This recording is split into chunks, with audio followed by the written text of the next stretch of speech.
저는 지난주에 단기 선교를 다녀왔는데요. 그리고 토요일에 한국에 들어왔습니다. 그래서 그 단기 선교 때 제가 느꼈던 그런 여러 가지 하나님이 주신 마음과 이런 것들을 가지고 오늘 이 본문을 좀 정하게 되었어요. 그래서 이야기 나눠보고 싶은데요. 오늘은 한 나병 환자가 예수님을 통해서 나음을 입은 이야기입니다. 이 그 말씀은 그 마가복음뿐만 아니라 마태복음 8장 1절에서 4절 그리고 누가복음 5장 12절에서 16절에도 기록되어 있는 내용인데요. 이 세 복음서 모두 굉장히 간략하고 짧게 이 사건을 기록하고 있습니다. 그래서 예수님의 능력과 또 예수님이 율법을 대하시는 그런 모습을 중요하게 나타내고 있는데요. 특히 마가가 이 1장 40절에서 45절 이 사이에 이 말씀을 기록해 놓은 이유가 있습니다. 왜냐하면 이 당시 그 예수님께서는 갈릴리 지역에서 1차, 2차, 3차로 나뉘어서 사역을 하시던 때인데 이때가 1차 사역 시작하던 때였어요. 그래서 이 앞구절에 보시면은 이 40절 앞구절에 보시면은 예수님께서 귀신을 쫓아내시는 그 사건과 또 열병을 낫게 하시고 또 온갖 질병을 고치시고 난 이후에 그 아무도 낫게 할 수 없었던 그 누구도 그 병을 고칠 수 없었던 이 그 나병 문둥병까지 그 하나님의 아들로서 갖게 되는 높은 권위와 그런 큰 능력을 가지고 있음을 나타나기 위해서 이 구절에다가 기록을 했고요. 또 한 가지는 이 다음 구절 2장에 나오는데요. 이 2장에 보시면은 후반부에 금식 논쟁이나 안식일에 관한 여러 가지 율법적인 사건을 다루고 있거든요. 근데 이 율법적인 사건에 앞서서 예수님은 율법을 초월하신 분이지만 단순한 율법을 거스르거나 뭐 율법을 타파하거나 없애버리시거나 혁명가처럼 행하시는 것이 아니라 율법에 대한 존중을 가지고 계셨다는 것을 알리기 위해서 마가는 이 1장과 2절의 그 본문 사이에 이 내용을 기록하고 있습니다. 그래서 제가 오늘 이 본문을 통해서 여러분들과 함께 살펴보고 싶은 내용은 한 3가지로 제가 정리를 해봤는데요. 먼저 첫 번째로는 이 말씀에 나오는 나병 환자의 행동과 말입니다. 40절을 제가 읽겠습니다. 한 나병 환자가 예수께 와서 꿇어 엎드려 간구하여 이르되 원하시면 저를 깨끗하게 하실 수 있나이다. 아멘. 저는 이 나병 환자의 예수께 와서 꿇어 엎드려라는 이 행동 속에 예수님을 향한 굉장한 간절함이 있다고 느껴졌어요. 내 인생을 바꿔주고 나를 고쳐주실 수 있는 분은 오직 예수님뿐이다. 라고 여기면서 예수님을 향한 그 간절함을 나타내고 있는 것을 볼 수 있었는데요. 이 당시 나병 환자들은 어떤 사람이었냐면 문둥병이라는 질병을 가진 사람들로 오늘날에는 한센병이라는 명칭이 붙어져 있습니다.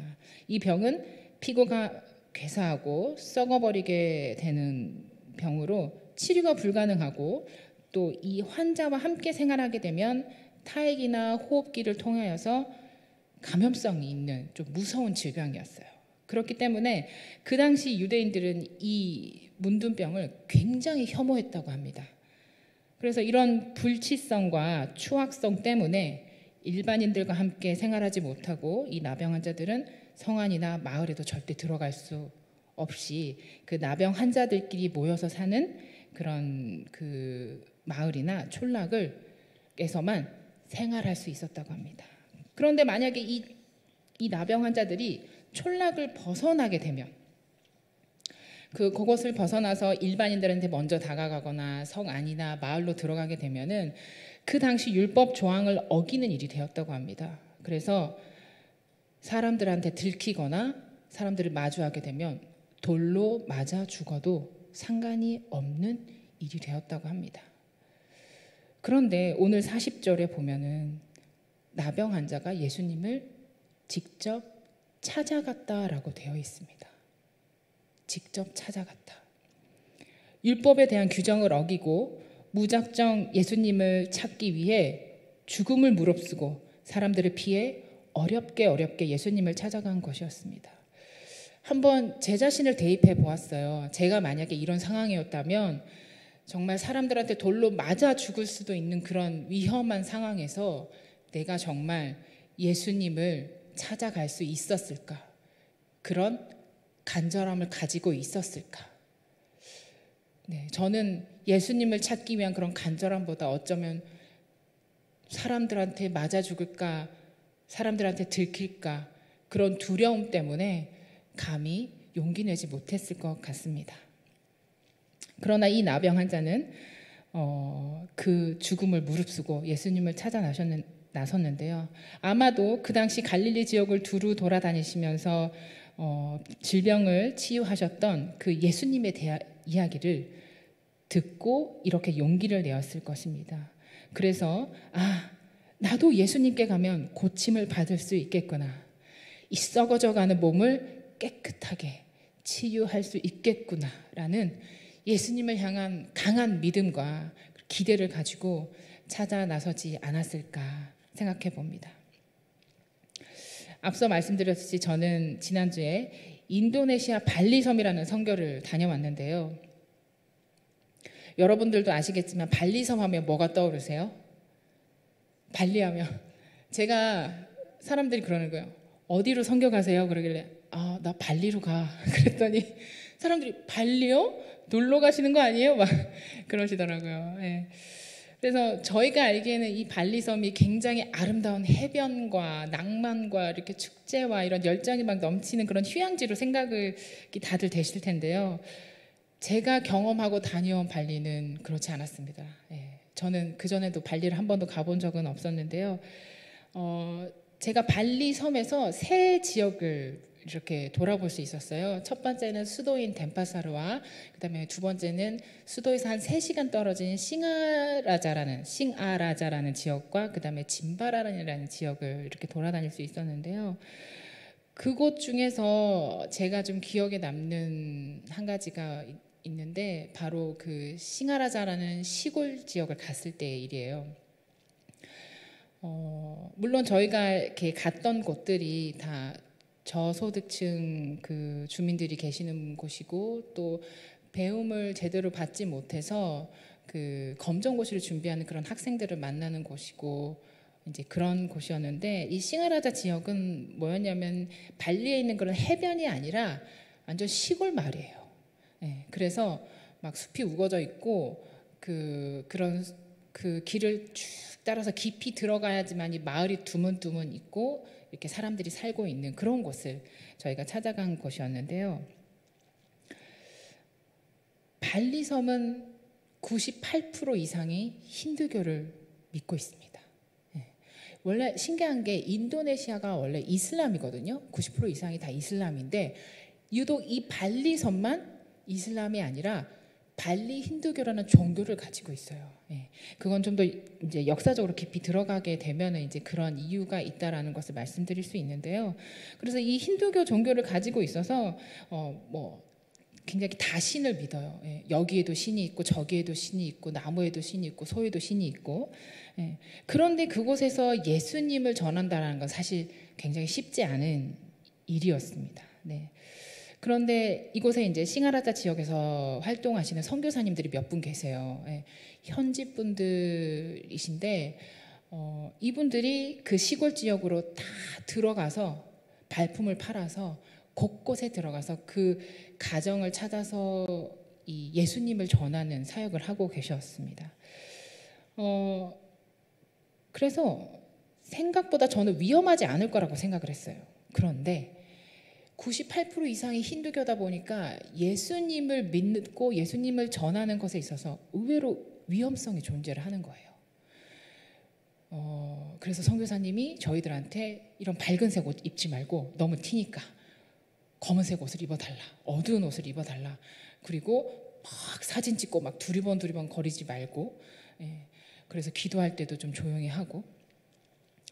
그래서 이렇게 해서 그 마을별로 선교사님들이 현재 제자 훈련 사역을 하고 계신 가정을 좀 방문을 했었습니다. 그래서 이렇게 가정 방문을 하는데 그날따라 저희가 사역한 지 한 이틀째, 3일째 되는 날이었어요. 근데 그날따라 좀 날이 굉장히 더웠습니다. 그래서 막 너무 덥고 막 땀도 많이 나고 사실 좀 힘들었어요. 거기다가 오전에는 저희가 그 땡볕에서 그 시골에 가니까 화장실이 없는 집이 너무 많은 거예요. 그러니까 다들 화장실을 이런 국기 같은 천 있죠. 천으로 이렇게 대충 가려놓고 그리고 그냥 화장실을 사용을 해요. 누가 봐도 무가 그냥 다 보이는 그런 화장실이었는데 선교사님들이 그분들을 위해서 이렇게 벽돌로 화장실을 만들어 주시는 일을 하고 계셨어요. 그래서 저희가 오전에는 그 땡볕에서 그 화장실 짓는 사역을 돕고 이제 오후에 점심을 먹고 난 오후에 이제 가정 방문을 하는 거였는데 그날따라 또 제가 이상하게 복통과 두통에 막 시달리면서 집에 가고 싶다. 이미 제 안에 간절함이 없어진 거예요. 네, 빨리 가서 쉬고 싶다. 막 이런 마음으로 사실 네, 이렇게 가게 됐는데 한 2가정을 방문하고 마지막 집을 방문했을 때예요. 정말 꼬불꼬불하게 이렇게 포장도 안 된 그 시골길을 이렇게 갔는데 이제 거기에 집이 외딴 집이 하나 있더라고요. 그래서 선교사님 분들 따라서 이렇게 들어갔는데 거기에 아드님 같은 분이 한 분이 계시고 이제 방으로 들어갔더니 어떤 할머니 한 분이 침대에 이렇게 앉아 계시더라고요. 근데 일어나실 수가 없어요. 그래서 왜 그런 거 하고 이렇게 봤더니 당뇨를 오랫동안 앓고 계셔가지고 이미 몸에는 힘이 없고 완전히 깡 말라서 앙상하게 뼈만 남아 있으시고 왼쪽 발은 발가락이 다 괴사가 되어서 붕대를 감고 있고 눈은 거의 회색 눈이었어요. 그래서 백내장인지 녹내장인지는 잘 모르겠지만 거의 앞이 보이시지 않으시고 거기다가 이제 기저귀까지 차고 계시는 그런 상황이었어요. 그래서 그분을 보는데 마음이 너무 아픈 거예요. 내가 여기까지 오면서 막 집에 가고 싶다라는 그런 마음을 품었던 게 너무나 죄송스럽고 그분을 뵙자마자 눈물이 핑 돌았어요.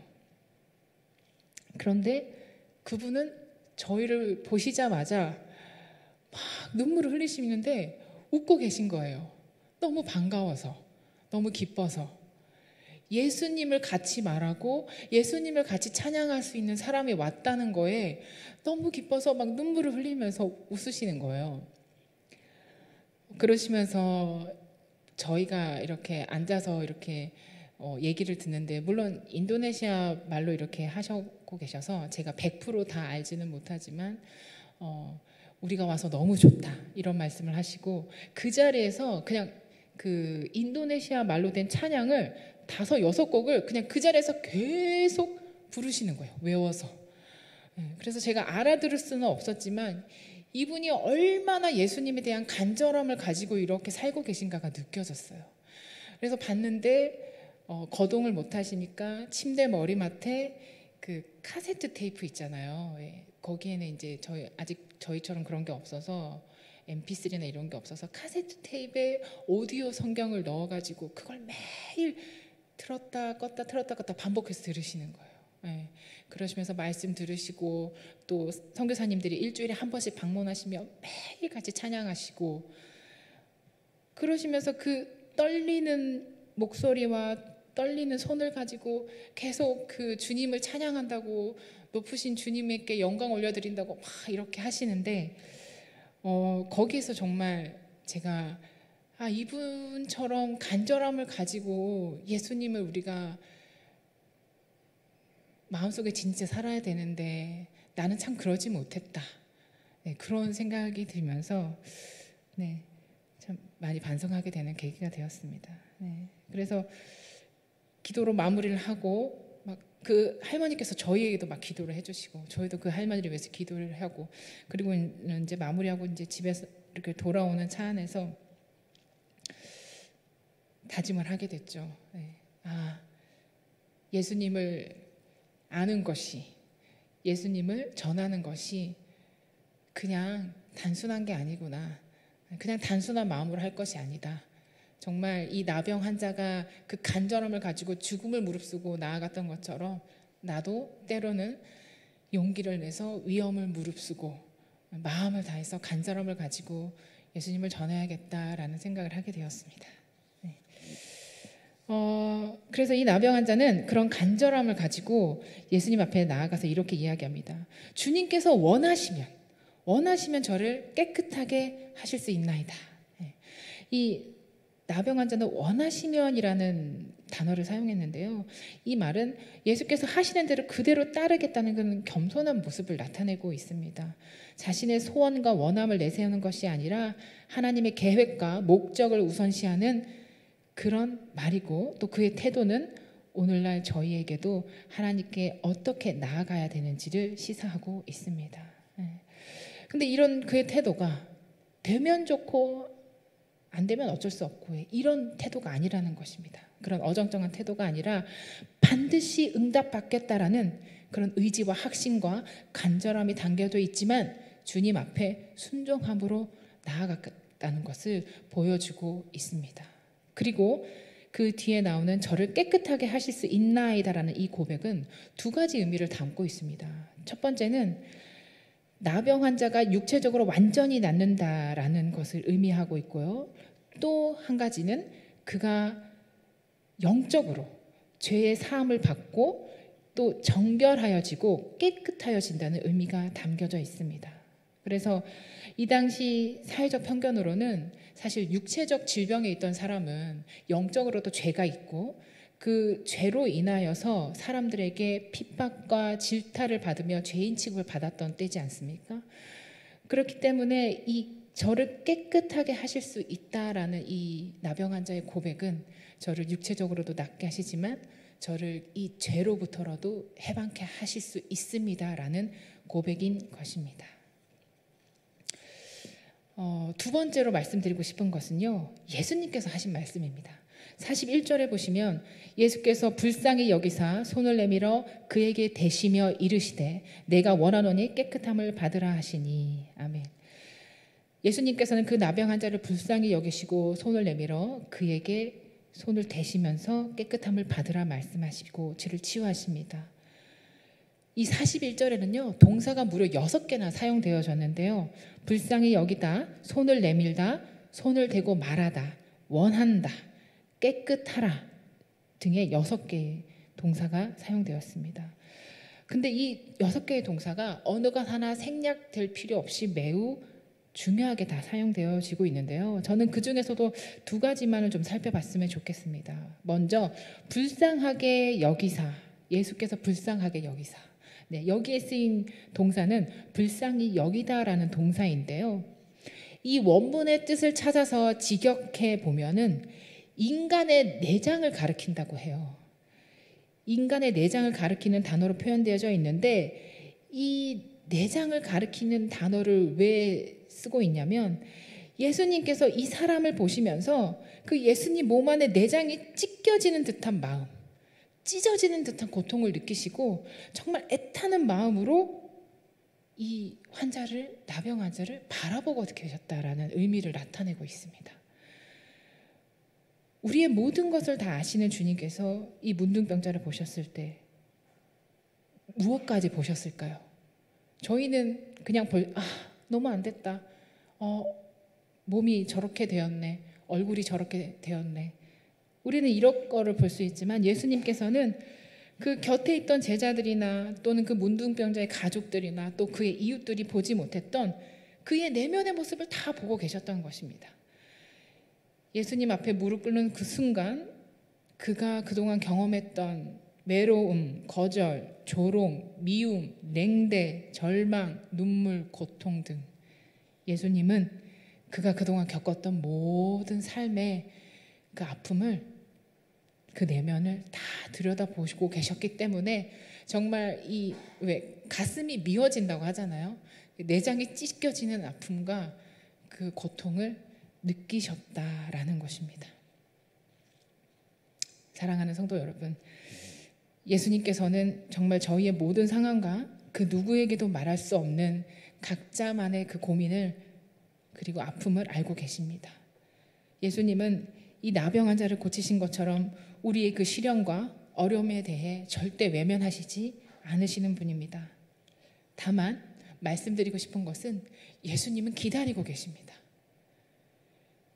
우리가 예수님을 찾아 나서기를 기다리고 계십니다. 이미 예수님은 두 팔 벌려 계세요. 그런데 우리가 직접 그분께로 걸어가기를 기다리고 계신 것입니다. 그리하여서 나병 환자가 예수님을 찾아갔듯 우리가 주님께로 찾아갔을 때 주님은 우리의 고통을 같이 느끼시고 저희를 위로해 주시고 낫게 하여 주시는 분인 줄로 믿습니다. 네. 두 번째로 볼 동사는 손을 대고 말하다입니다. 제가 이 동사가 좀 마음에 와닿았는데요. 왜 그랬냐면 당시에 그 문화에서는 부정한 사람에게 손을 대는 사람은 아무리 정한 사람이라도 부정하게 된다라는 율법이 있었습니다. 그래서 부정한 사람에게 손을 댄 사람은 그 사람도 부정하기 때문에 사람 취급을 받지 못했어요. 그런데 예수님은 그럼에도 불구하고 그 나병 환자에게 손을 내밀어 직접 접촉하셨습니다. 마가는 이 내용을 통해서 예수님으로 말미암아 부정의 흐름이 역행당하고 있는 것, 즉 깨끗함을 받을 수 있도록 예수께서 종교적으로 부정을 행하셨긴 했지만 그 부정함을 정결함으로 변화시키게 하는 놀라운 사실을 마가는 이것을 통해서 전하고 있는 것입니다. 문둥병은 그 자리에서 즉시 떠났습니다. 예수님의 치유는 즉각적이고 매우 정확합니다. 여러분, 그렇게 율법에 얽매이시지 않고 그 율법을 어기심으로 말미암아서 하나님의 권위로 말미암아 부정한 것을 정하게, 부정한 것을 깨끗하게 만드시는 그 주님을 신뢰하며 나아가시길 바랍니다. 세 번째로 말씀드리고 싶은 것은요, 바로 예수님의 명령입니다. 43절과 44절을 읽어드리겠습니다. 곧 보내시어 엄히 경고하사 이르시되 삼가 아무에게 아무 말도 하지 말고 가서 내 몸을 제사장에게 보이고 내가 깨끗하게 되었으니 모세가 명한 것을 드려 그들에게 입증하라 하셨더라. 아멘. 이 나병 환자에게 예수님은 엄히 경고하십니다. 아무에게도 말하지 말라. 그리고 제일 먼저 제사장에게 달려가서 너의 깨끗하여진 몸을 보여줘라. 그리고 모세가 명한 것을 드려 그들에게 입증하라 라고 말씀하십니다. 예수님은 왜 이렇게 하셨을까요? 이 예수님이 말씀하신 내용은 레위기 14장에 나오는데요. 레위기 14장에 나병 환자가 정결하게 되는 날의 규례에 대한 내용입니다. 환자의 병증이 나았을 때 제사장에게 보이고 제사장의 명에 따라 살아있는 새 2마리, 백향목, 우슬초, 홍색실 등을 준비해서 정결 의식을 행해야 했습니다. 예수님은 율법이 정한 그 규례대로 행하라고 말씀하고 계신 것입니다. 그의 죄가 육체의 병이 예수님으로 말미암아서 나았지만 예수님은 그것과 더불어서 율법이 정한 규례를 통해 그 최종적 판단과 선언은 제사장이 하도록 허락하신 것입니다. 이렇게 명령하신 데에는 2가지 이유가 있다고 볼 수 있습니다. 첫째는 제사장의 판단과 의식을 통한 정결의 선언이 있어야만 그 나병 환자가 이제 정상적인 삶으로 돌아갈 수 있기 때문입니다. 인정을 받은 것이죠. 제사장, 세상의 사람, 세상의 제사장에게 인정을 받아야지 그의 가족과 그의 이웃들에게도 인정을 받는다는 것을 예수님은 허락하신 것입니다. 둘째는 예수님께서 행하신 일이 하나님께서 명하신 율법의 범위 안에 있다라는 것입니다. 예수님이 전부가 아니라 예수님께서는 이 모든 사람에게, 이 나병 환자에게 구약의 율법을 통해서 하나님이 명령하신 그 안에서 너가 나음을 받았고 그렇게 살 수 있다라는 것을 보여주신 것입니다. 그래서 율법으로 완치 판정을 받을 때까지 아무에게도 말하지 말고 제사장을 만나 입증을 받으라라고 명하신 것입니다.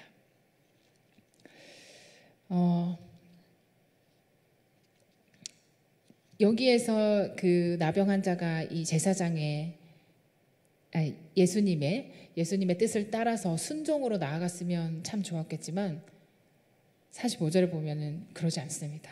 그는 나가서 일파만파 사람들에게 이 기적을 전합니다. 그래서 결국 어떻게 됐냐면 예수님은 사역의 방해를 받게 되십니다. 동네에 들어가서 더 많은 사람들에게 예수님의 복음을 전하지 못하고 예수님의 말씀을 전하지 못하고 하나님의 나라다에서 말씀 전하지 못하고 보시면 바깥 한적한 곳에 머물렀다라고 나와 있습니다. 그렇게 저는 이 구절을 보면서 주님의 우리가 그 일을 제대로 바라고 주님의 뜻을 이루기 위해서는 우리가 주님의 명령에 순종해야 된다고 생각합니다. 이 주님께 순종하는 것은 저는 성숙한 믿음으로 이어진다라고 생각하거든요. 성숙한 믿음이란 주님에 대한 경험과 은사가 많다고 하여서 주어지는 것도 아니고 또 예배를 많이 드리고 기도를 많이 쌓고 말씀을 많이 보았다고 해서 얻어지는 것도 아닙니다. 주님께 순종함으로 나아갈 때 우리는 깨끗함을 얻고 성숙한 믿음으로 나아가서 성숙한 신앙으로 발돋움할 수 있다고 생각되어집니다. 사랑하는 대덕감빛 성도 여러분, 오늘 본문의 말씀을 통해 이 세상을 살아가면서 세상의 방법을 찾거나 우리의 의지나 힘으로 해결하는 것이 아니라 주님께로 나아가는 것이 얼마나 중요한지 저는 깨달았습니다. 나병 환자는 간절한 마음으로 예수님께 나아갔고 예수님의 긍휼과 사랑을 경험하면서 깨끗함을 받았습니다. 여기 계신 여러분들도 우리의 죄와 고통을 예수님께 가져가서 우리의 삶을 치유하시고 회복하시는 그 주님의 은혜를 경험하시길 소원합니다. 또한 그 깨끗함을 위해 어떠한 어려움도 이겨내시길 바랍니다. 나병 환자가 죽음을 무릅쓰고 예수님 앞에 나아갔듯이 우리도 우리의 문제를 예수님께 고백하며 나아갈 수 있어야 된다고 생각합니다. 우리보다 내가 슬퍼하고 아파하는 것보다 더 많이 슬퍼하시고 더 아파하시고 더 애통하시는 그런 주님의 마음을 깨닫고 간절한 마음으로 주님 앞에 나아가실 바랍니다. 그래서 그 주님 앞에 나아가서 우리의 죄를 고백받고 깨끗함을 입었을 때 우리는 비로소야 이 세상에 온전히 깨끗함을 가지고 나아갈 수 있다고 생각합니다. 주님께 순종함으로 나아갔을 때 그 깨끗함은 유지되고 그 깨끗함으로 나아갔을 때 우리는 이 세상에서 말하는 정의가 아닌 이 세상에서 말하는 잘 사는 방법이 아닌 하나님이 저희에게 말씀하시고 부어주신 그 정결함으로 이 세상을 변화시키고 이 땅 가운데 하나님의 나라를 세울 수 있다라고 생각되어집니다. 그래서 그 깨끗함을 유지하셔서 주님의 사랑을 기억하시는 그런 여러분이 되시기를 소망하고 기도하겠습니다. 네, 기도하겠습니다. 하나님 감사합니다. 저희를 이 예배 가운데 불러주시고 주의 말씀으로 저희를 깨닫게 하시니 참으로 감사를 드립니다. 주님, 원어 없기는 우리의 삶에서 겪게 되는 여러 가지 죄와 고난을 주님 앞에 가져가며 주님의 치유하심과 회복을 경험할 수 있길 원합니다. 그리고 주님께서 주신 그 깨끗함을 받고 그 깨끗함으로 이 세상 가운데로 나아가길 원합니다. 주님의 사랑과 긍휼 앞에 순종하는 저희들 되게 하시고 늘 그 은혜에 감사하며 살아가는 저희들이 되도록 인도하여 주시옵소서. 감사드리며 우리 주 예수 그리스도 이름으로 기도드립니다.